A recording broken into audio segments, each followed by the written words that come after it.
My dear children, today in this fourth module, we are going to study the important responsibilities of a consumer.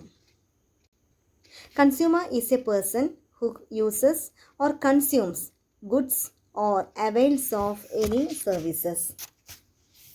Consumer rights by themselves cannot be effective in achieving the objective of consumer protection.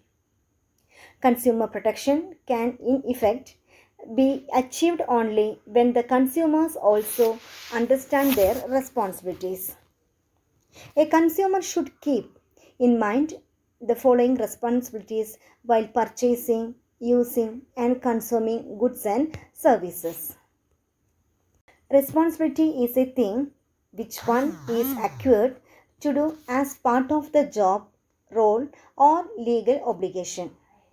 As everyone has responsibilities in the important responsibilities of the consumers are: consumers have the responsibility to use the product safely, to use the information, to choose the products carefully, to express satisfaction or dissatisfaction, then to seek redress, then consumer be an educated consumer, and contribute to a healthy environment.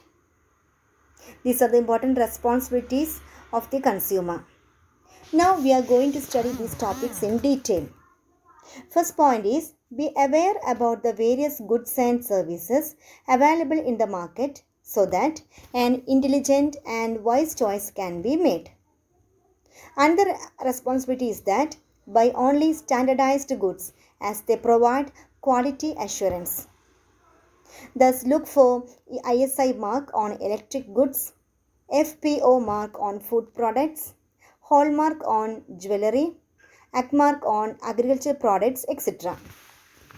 Then next point is, read labels carefully so as to have information about prices, net weight, manufacturing and expiry date, etc. Then another responsibility is, learn about the risk associated with the products and services, follow manufacturer's instructions and use the product safely. Then another responsibility is that ask for a cash memo on purchase of goods and services. This would serve as a proof of purchase. If there is any defect in the goods purchased or deficiency in service hired, consumer must have the cash memo to file a complaint in the appropriate consumer court. And the responsibility is that assert yourself to ensure that you get a fair deal.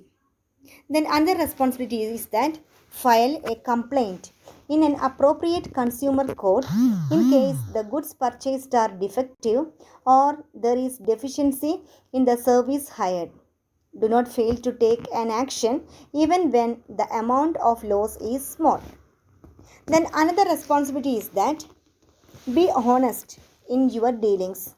Choose only from legal goods and services and discourage any other malpractices like black marketing, hoarding, etc. Then from consumer societies, which would play an active part in educating consumers and safeguarding their interest. And the last point is, respect the environment. Avoid waste, littering and contributing to the pollution. Now I am going to give one example. Your mother purchased a color television for Rs 70,000 without cash memo from an authorized dealer of the manufacturer with a guarantee amount that the television will be replaced with a new one if any of its parts becomes defective within 3 months from the date of purchase. Within 10 days, a part of the television was burnt, and on complaining, the seller refused to replace the television. Name the redressal agency under the Consumer Protection Act where your mother can file a complaint. Your mother cannot file a complaint against the dealer or the manufacturer in the consumer court since she does not have cash memo, which serves as the proof of the purchase.